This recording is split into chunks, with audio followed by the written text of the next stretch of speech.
So you know what? I do know what it is. And he earned some of it, right? When he clapped back at his own fan base. Sure.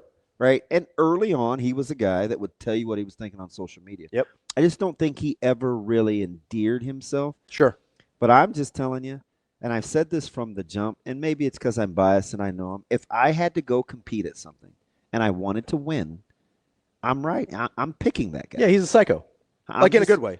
He's relentless. Yeah. So, and that's why Rule likes him. I think part of it, so there's two things with Fidone.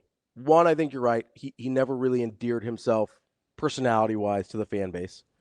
I do think the lack of production when you kind of act that way sometimes works against you. Yeah, because people will say, well, you better be good. And it's like those two things, being competitive and not putting up with a bunch of BS and speaking your mind, does not always have to come with being a certain level of achievement. No, but we give people a lot more leeway when they achieve at a high level to say what they want. And obviously, again, we've talked about this with some other guys, but the accolades he had coming in also kind of worked against him. Yeah. Because you have a certain level of expectation for a guy that is touted the way, I mean, he was the highest ranked tight end in his class. Like, there is a certain level of expectation there.